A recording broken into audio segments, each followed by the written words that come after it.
State Affairs with Edmondo Bilo is live.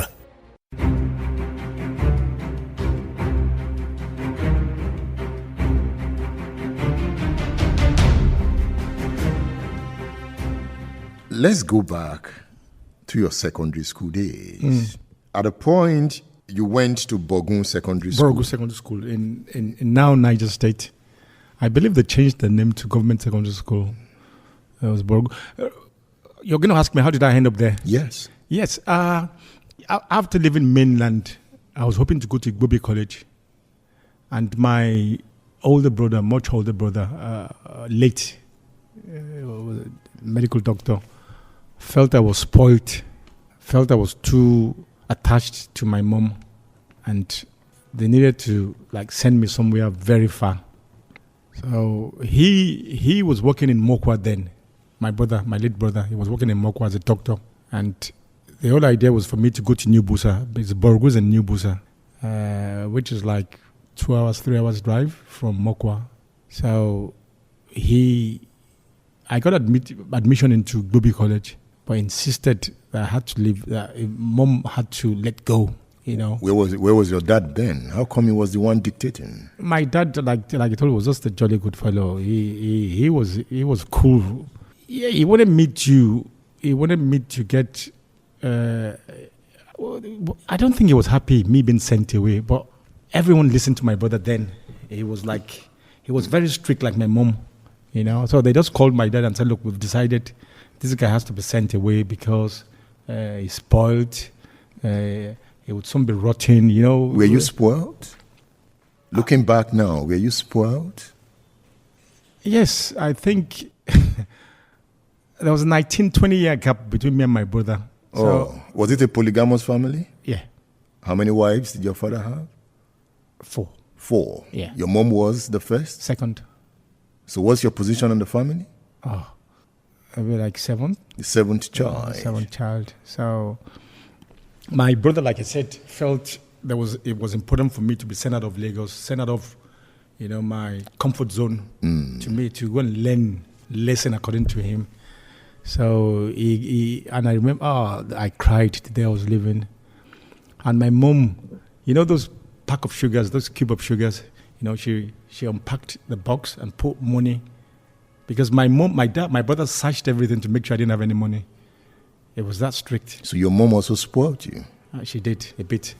Even though she was strict? Even though she was strict, yeah. Were you her first child? A second, man. I told you second. Okay, from your mom? Yeah. What about from your dad? Seventh. From your mom, second? Yes. Okay. My mom had only 2 boys. So I remember she hid money inside the box of sugar, and she whispered into my ears, "When you get to school, there's money there, And I cried my eyes out. Those days there was no flight. We took off from Ido in Lagos to Ilorin. We got to Ilorin in the afternoon, Maraba, I think, and then we took another car to New Busa. The school was 7 miles away from Kanji Dam. Quite far, So it was quite a shock to me, It was quite shocking and it was all boarding. Good school, it has to be said. Good school. I ended up spending only 2 years there. You had to come back to Lagos? Yeah, I came back to Lagos. Where you attended Methodist Boys High School? Then I went to Methodist Boys High School. And you graduated from there? Yeah, and I did my A-levels from there too, yeah. Why did you have to leave after 2 years? Because, again, I got up to all sort of pranks in school. The head boy at the time, there was discipline in school those days. It was all boarding. Form 3 can tell Form 1 to go wash their uniform and iron it. Yeah, you can't do that these days. Form 3 will tell Form 1. Form 2 can't tell Form 1 to go wash their clothes. But from Form 3, if there's a year gap, you go and wash my clothes and iron it. And then the head boy at the time, Senior Rashid, I understand, now a doctor, was my school father. my mom came and, put me under him. And then no one could touch me. I was untouchable. He protected me. And when he was leaving, I was in year 2, going to year 3. When he was leaving, I knew how to leave too. You knew you had to leave. Were you that scared? I was. Because they were all waiting for me. Look, this senior Rashid would leave school one day and, you... And your senior brother did not stop you from leaving? No, he couldn't then. He couldn't then. He had moved out of Mokwa then. Okay. He was in Lagos too then. Oh, interesting. No, I just said to my mom, I said, if I go back to that school, they will kill me. So, and she was quite happy for me to come back to Lagos anyway. And when you came back to Lagos? I went to Methodist Boys High School. And you were happy? I was very happy. It was day school. Methodist Boys High School is a top school, it has to be said. The second oldest secondary school in Nigeria after CMS Grammar School. Zik went there. Zik attended that school. Namde Zikwe attended that school. Baba Oshoba, Wabara, all these top guys. So they good school, top school. It was a good school. I enjoyed my time there. But it was day. There wasn't boarding, so we would do all our stuff and go home in the evenings, It was good. All boys school. All boys school. The program is State Affairs. The gubernatorial candidate of the All Progressives Congress in Oyo State, Senator Teslim Folarin, is my guest. You bagged the BSc in Political Science from the University of Ibadan. Nigeria's premier university. You chose to study political science? It had to be law or political science for me. Why? That was what I was interested in. I've always been interested in politics. Read lots of books. You like politics. Books? I like reading. Because I can see here that it's your hobby. Yeah, Folarin likes reading. Even though I don't get to read very much these days because of all this wahala. When I have the time, I love to read. So I've always been interested in politics.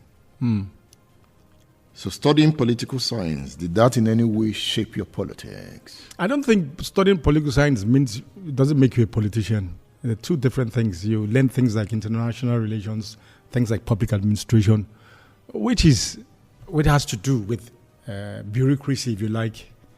But there was always something in me that has always been, political. When we were in UI, University of Ibadan, we had a clique called People That Matter. And we influenced every election in every hall. So if there was going to be an election, student union elections, those days, we influenced it. You had to come to us. So we were the guys, because I was also a footballer, so people listened to me. So we would go around all the halls. Babs Odoyi was our student union president when we were there. But we didn't attempt to contest, because we knew we would lose. So you operated from behind? No, we were the kingmakers.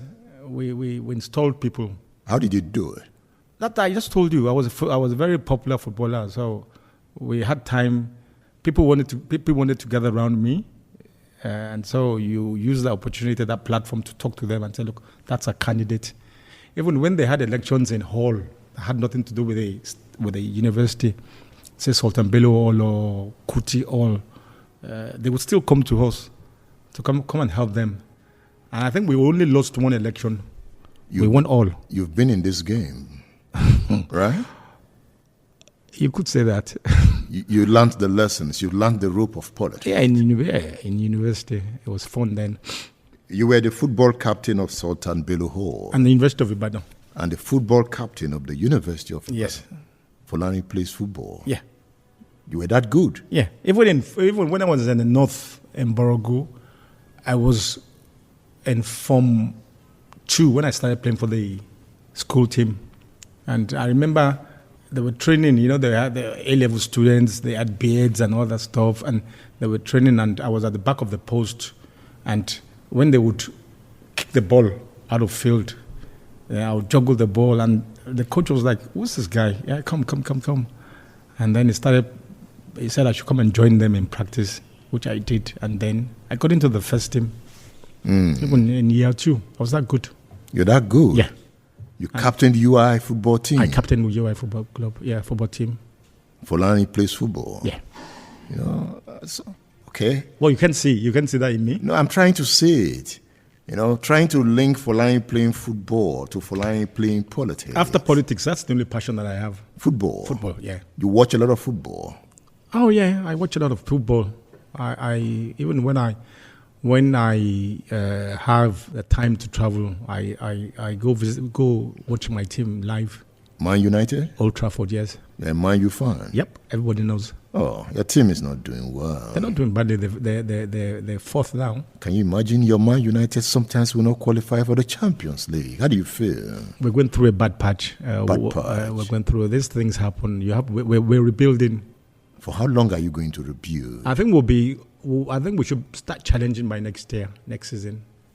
We have a new coach, new players. So if you become governor for your state, is it Man U you'll be talking about or 3SC? I also love 3SC.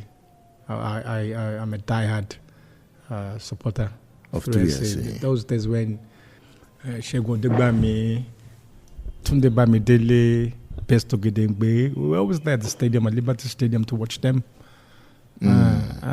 So how come you didn't take your football career further? How come you abandoned it? No, I didn't. But when I wanted to serve NYSC, there was this chap who played for the Eagles then, Ayo Gulano, that was his name. Used to play for Ranchers Base in Kaduna. And it was his idea that I come do my service in Kaduna. And I got posted to Allied Ranch that owned Ranchers Bay. But unfortunately, I got injured and never made it. Never made it? No, I was it felt like the end of the world at the time because I was dreaming of a career in football. And people that knew me growing up, when they see me, they're surprised, you didn't pursue a career in football. How come I've never seen your picture in a football jersey?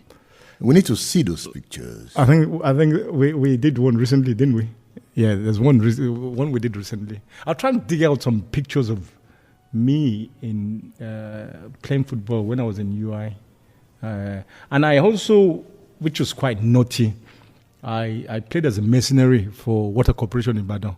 I played like 2-3 matches for them and, So as governor, football should be on top of your priority. Absolutely. It wouldn't just be football, it would be sports. Because there's so much, things like Principal's Corp has disappeared. And a lot of these talents, there's so many talented kids out there, And even if we unearth 1, 2, 3, 4 players that go all the way, it's something. So we would look at that. I'm very interested in football and other sports. Because I see young boys everywhere. When we were growing up, we could play football on the street. Yeah. Our minds were busy. Yeah. But now you hardly see football fields. Exactly. All you see is area boys, So many talented footballers out there. And when I was growing up, the Principal's Corp in Lagos was like World Cup, There was Greg's and Gregory's. Those days, St. Gregory's had Henry Umbosu, Stephen Keshi, and all these guys were there. We were in MBHS, King's College. We had something to do, like you said. We had a focus. And right across the country, there was Ibadan Grammar School, which was very good in football. There was CKC in Onitsha or something like that, all over the whole place. In fact, I chose the secondary school I attended in Benin because of football. See what I'm saying? Adokolo Grammar School was known for football. So I wanted to go to that school. I know. Things, you just begin to wonder how things have gone, downhill. So you are thinking of reviving grassroots sports? Oh, most definitely. Yes. Definitely.